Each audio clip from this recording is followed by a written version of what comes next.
Cristo Jesús. Voy a orar. Señor, damos gracias por esta tarde, bendito Padre, que nos diste la oportunidad de nuevamente reunirnos, Señor. Gracias, Dios, por disponer cada uno de los corazones que están aquí presentes, bendito Padre.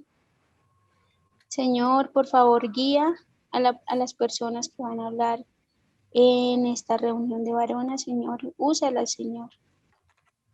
Guíalas, Padre de la gloria, que seas tú, Señor, guiándonos, Señor, enseñándonos, bendito Padre. Necesitamos de tu guianza, de tu enseñanza, Señor. Por favor, ayúdanos a lograr entender, Señor, tanto que tú nos quieres enseñar, Padre.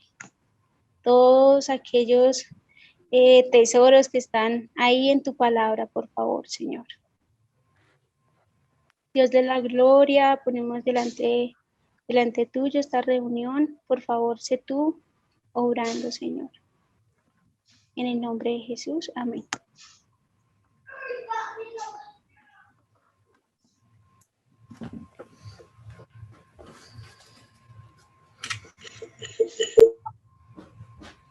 Listo, chicas. Entonces, quería solamente hacerles un recuento de lo que fue la reunión pasada, y esta reunión van a tratar exactamente del mismo tema, que es de la encarnación de Cristo. Solamente que como el tema se iba, o sea, si lo hacíamos todo en una sola reunión nos iba a quedar muy largo. Entonces lo que hicimos fue hacer dos, aunque fueran más pequeñitas de lo habitual. Entonces, haciendo un recorrido así fugaz, entonces lo primero que vimos en la reunión antepasada fue acerca de Juan el Bautista. En la clase pasada, en la reunión pasada, lo que vimos fue la encarnación de Cristo, vimos acerca de los padres de Jesús, de un poquito, un pincelazo, un recorrido así fugaz, acerca del padre de Jesús, de José, y acerca de María, la madre de Jesús. También vimos un poquito como todos los hechos históricos que habíamos leído en Mateo y en Lucas, que al unirlos entonces nos daba como una secuencia de los hechos. Lo primero era que recibían la anunciación de que María iba a quedar embarazada, después se le colocaba el nombre del niño, lo visitaban los pastores, luego también cuando iban al templo entonces se encontraban con Simeón y con Ana. Posterior a eso ya fue la visita de los que nosotros leemos como magos, pero que eran sabios o reyes. Luego entonces, debido a la matanza de los niños, José y María huyen con el niño a Egipto. Y lo último que vemos como tal en cuanto a los registros bíblicos, en cuanto a la infancia del Señor, era que el niño crecía y se fortalecía llenándose de sabiduría y la gracia de Dios estaba sobre él. Básicamente eso fue lo que vimos la reunión pasada.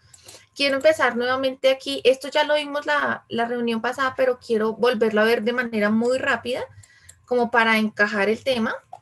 Entonces, la encarnación de Cristo. ¿Qué es la encarnación?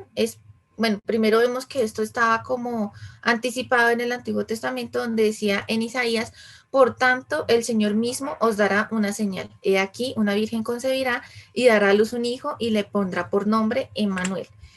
Según el diccionario enciclopédico de Ropero, vemos que encarnación viene del latín in, y caro, in que significa en, y caro que significa carne, que es el hecho de asumir un cuerpo en carne, que quiere decir que hay un ser que ya existe y va a asumir ahora un cuerpo de carne.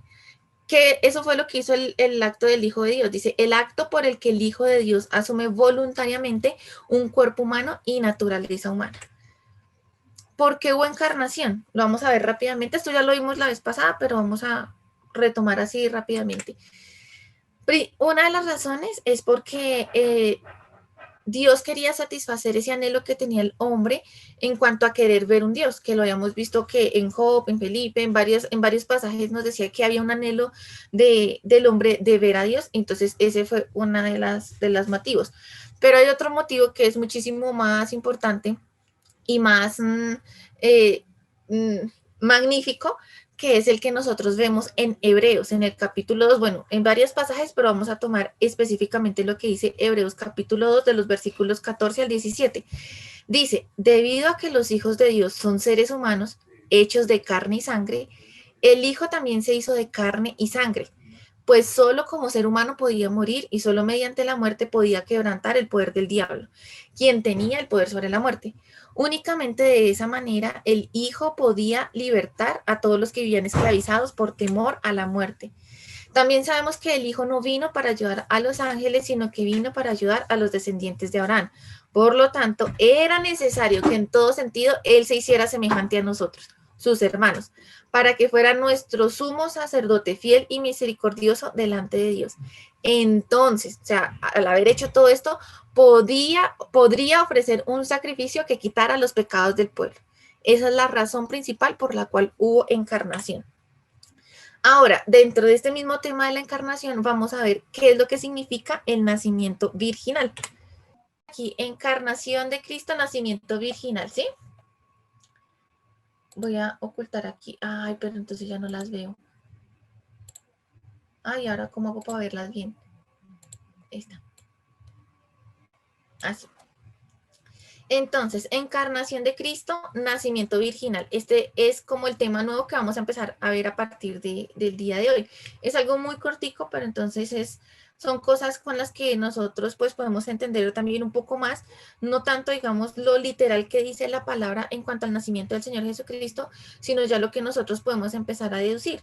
Entonces, yo quiero preguntarles, ¿cuáles son las formas por las que Dios puede crear a un hombre?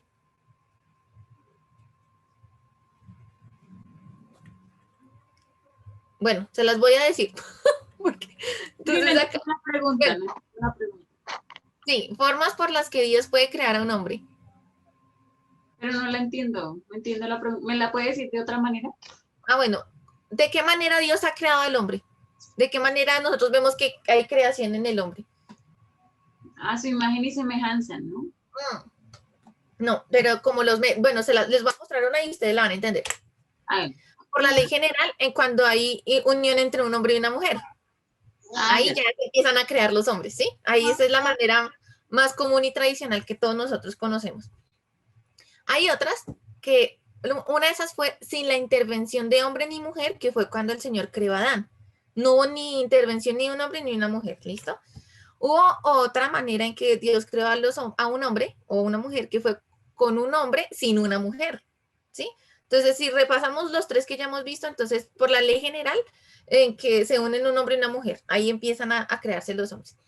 Sin intervención de hombre ni de mujer, que fue como se creó Adán, y sin intervención de un hombre, y sin la intervención de una mujer, solamente a partir de un hombre, que fue como se creó Eva. Y hay otra, que es la que nosotros vemos por la capacitación divina de un hombre y una mujer de edad avanzada, incapaces ya de procrear, que fue lo que pasó con Abraham y con Sara. Entonces, con esto vemos como las maneras en que vemos que se crean los hombres, ¿sí? Que todo por creación divina, pero vemos que hay otra manera que fue por la que el Señor nació, el Señor Jesucristo, que ¿cuál fue? Jesús nació de una mujer sin intervención de hombre. Él fue engendrado por el Espíritu Santo. Ya hemos visto que en la diapositiva anterior, por la ley general de un hombre y una mujer, sin intervención de hombre ni de mujer, sin la intervención de una mujer y por la capacitación divina cuando ya las personas están en edad avanzada. En esta fue sin la intervención del varón, solamente de la simiente de la mujer. Él fue engendrado por el Espíritu Santo. ¿Qué es lo que hace, digamos, increíble este nacimiento? No, digamos, más que el hecho, es por la persona por la que iban a nacer. Debido a que a la persona por la que iban a nacer, digamos que era necesario que fuera algo supremamente grande. Entonces, el cómo del nacimiento se torna creíble cuando el quién del nacimiento es tomado en consideración. ¿Qué quiere decir? Que esto sucedió no porque, ay, sí, el Señor puede hacer las cosas. Obviamente el Señor puede hacer las cosas, pero este acto sobrenatural y majestuoso e increíble era debido al quién, o sea, a la persona a la que iban a nacer. ¿Qué significa nacimiento virginal? No significa que Jesús nació diferente a otros niños. Él nació de la misma manera. El mismo parto que tuvo cualquier otra mujer fue el mismo parto que tuvo María. Él nació de la misma forma que nace cualquier otro bebé. Entonces, ¿qué es lo que significa nacimiento virginal? Significa que fue concebido diferente en una concepción virginal, sin que haya otro caso igual. Fue una concepción milagrosa.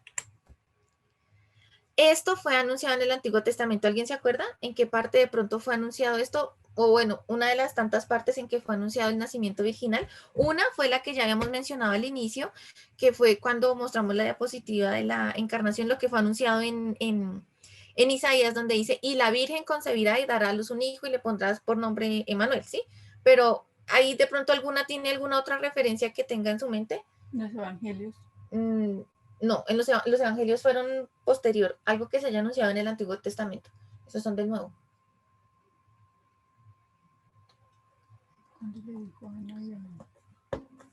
Hay una parte específica que nosotros, cuando la leemos, de pronto no vemos la importancia o todo el trasfondo de lo que aquí se está narrando. Entonces se las voy a mostrar.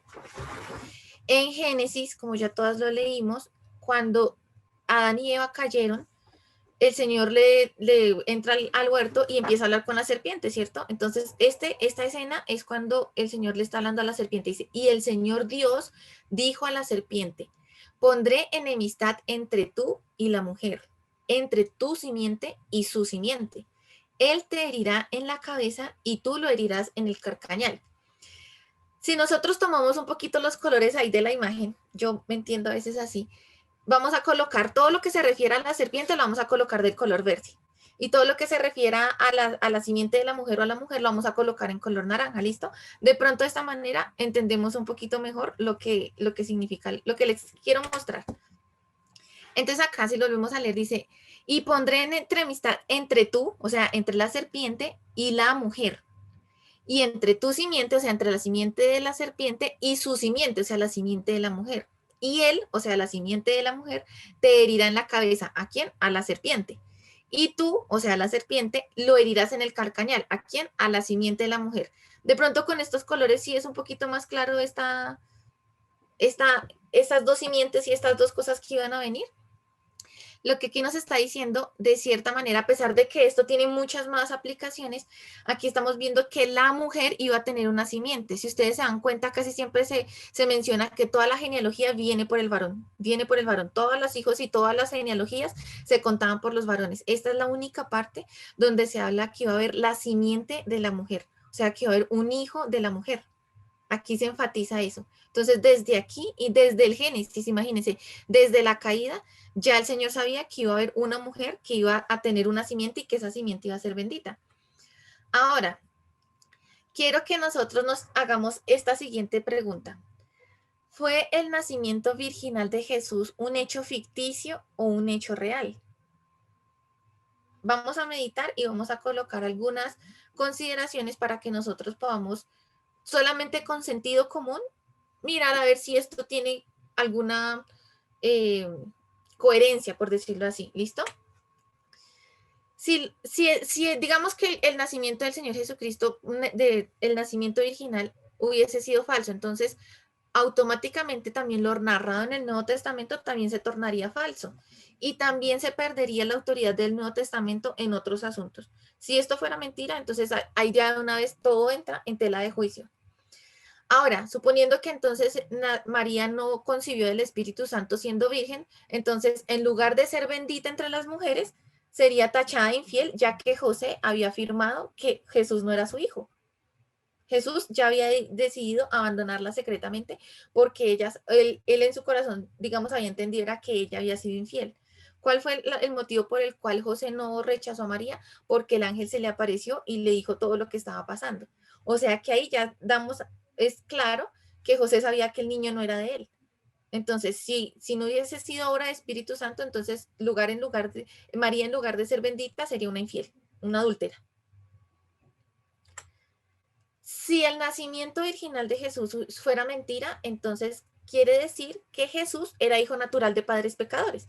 Si Jesús no fue engendrado por el Espíritu Santo y no fue por obra del Espíritu Santo que María concibió, entonces él sería hijo de padres pecadores, lo que automáticamente quita toda posibilidad de preexistencia. Si él nació en ese momento de padres pecadores, quiere decir que no existía desde antes. Y por ende tampoco se encarnó. Porque si no existía antes, pues entonces no se estaría encarnando. Porque recuerden que encarnarse es algo que ya existe y de repente toma forma de carne. ¿Listo?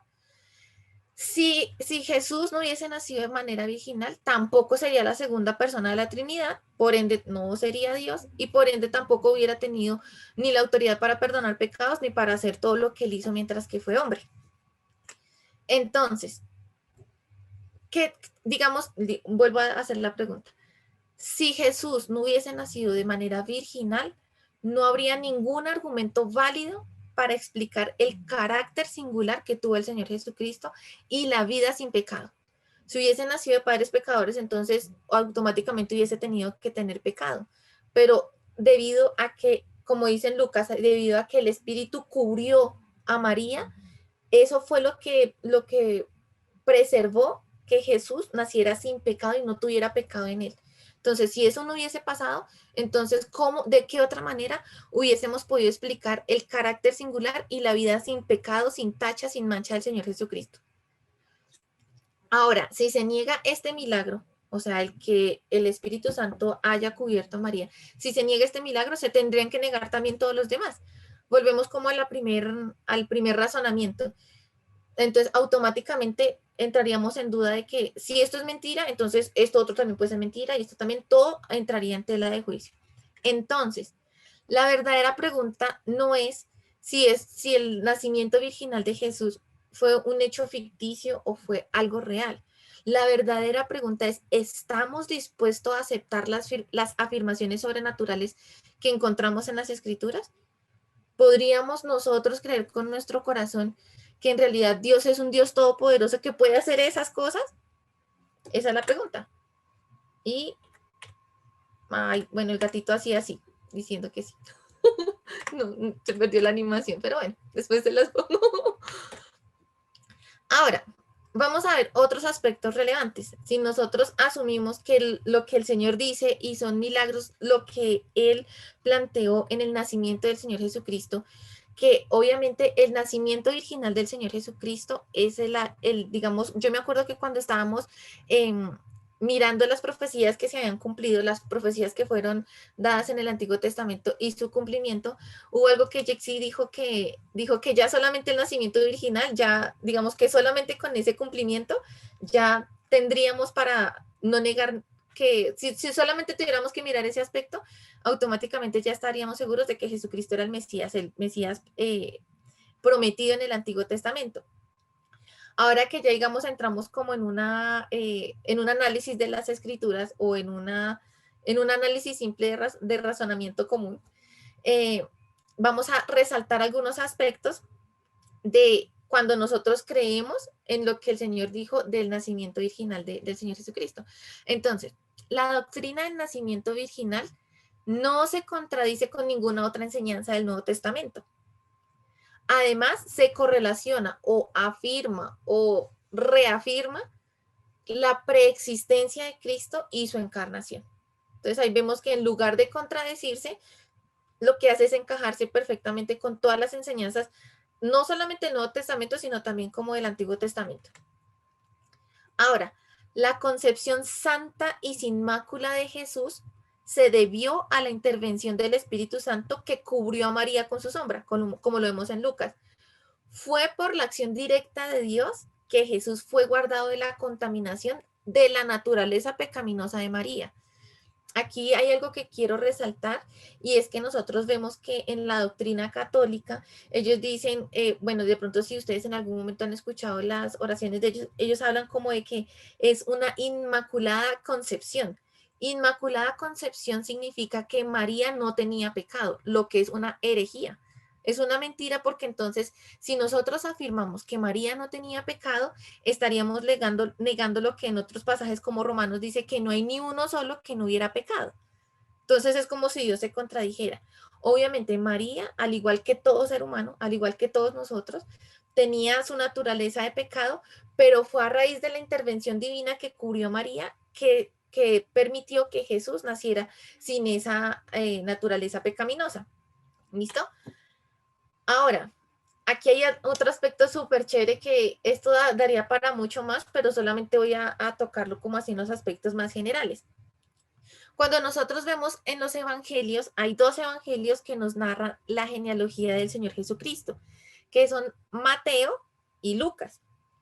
Mateo incluso empieza solamente con la genealogía, Lucas lo empieza más o menos en el capítulo 3, pero si ustedes se ponen a detallar detalladamente esa genealogía, ustedes van a dar cuenta que en algunos puntos las genealogías no son iguales, no tienen los mismos nombres. Entonces, ¿qué pasa? Resulta que aquí, en cuanto a esto, hay dos explicaciones. Digamos que los teólogos y los grandes estudiosos están divididos en dos explicaciones. Una es que ambas genealogías, tanto la de Mateo como la de Lucas, apuntan a José, directamente a José. Hay otra corriente que indica que la genealogía que está en Mateo es directamente la de José, pero la que se narra en Lucas es la de María. Supongamos que ambas genealogías apuntan a José. ¿Qué pasa?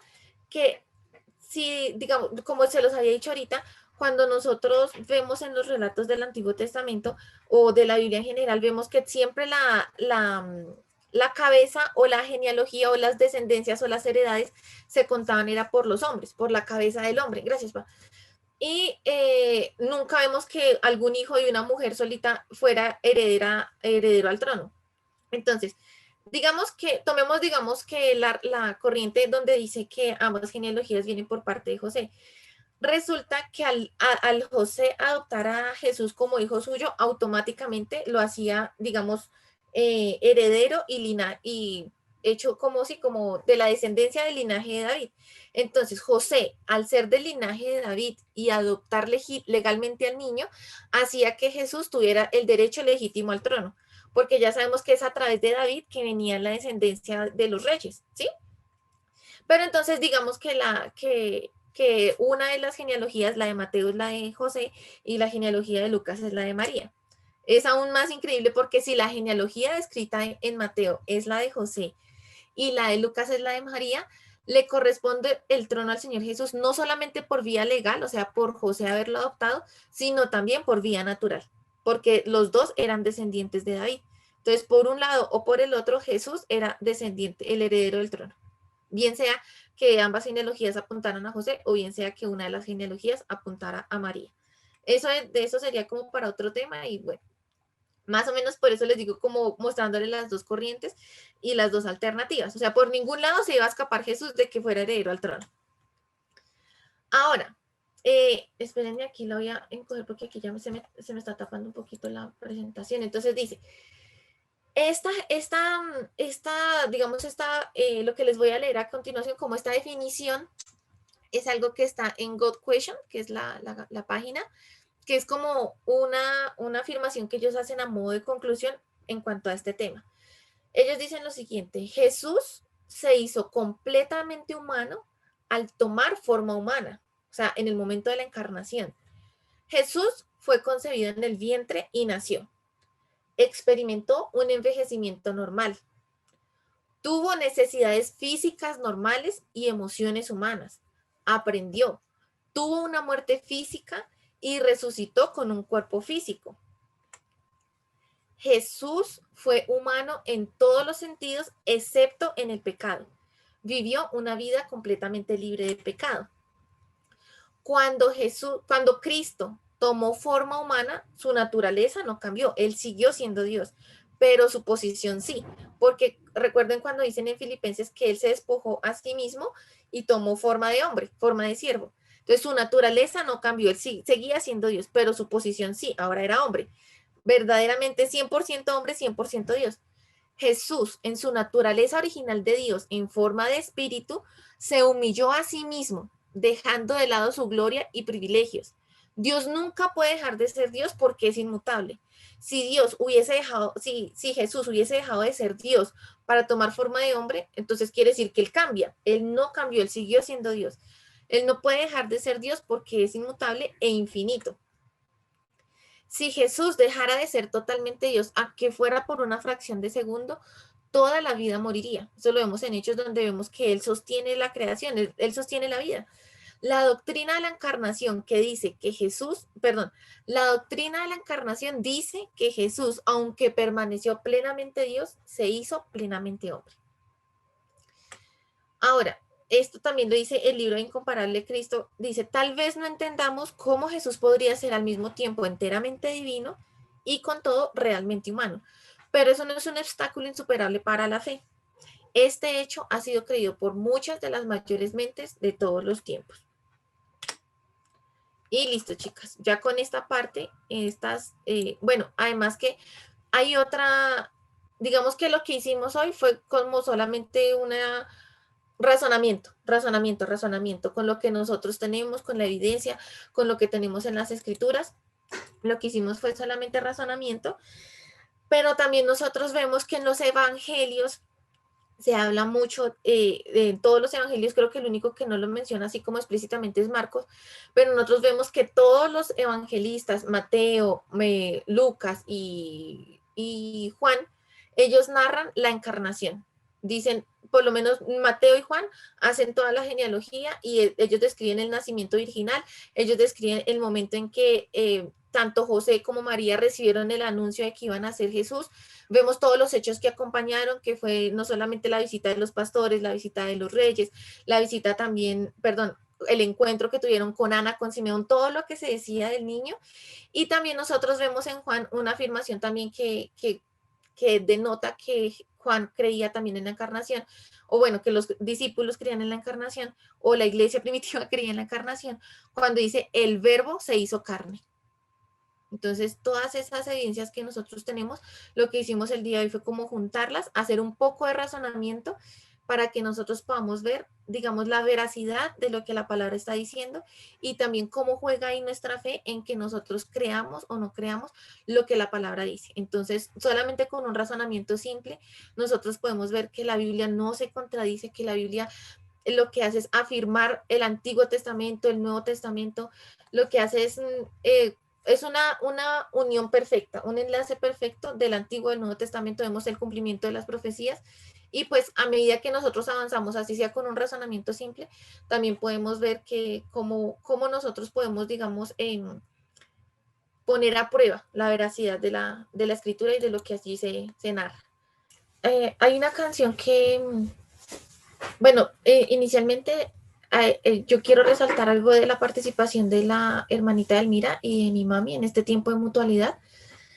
Y fue algo, digamos, nosotros muchas veces entramos como en un conflicto nosotros mismos, porque nosotros muchas veces estamos, o sea, nosotros vivimos rodeados como de una cultura donde todo tiene que tener una explicación, todo tiene que tener una comprobación científica, todo tiene que ser probado en un laboratorio, bajo un microscopio. Entonces nosotros necesitamos pruebas y hechos y verídicos, y si no hay pruebas y sustentos así, mejor dicho, que nosotros los podamos comprobar y verificar, entonces no lo vamos a creer.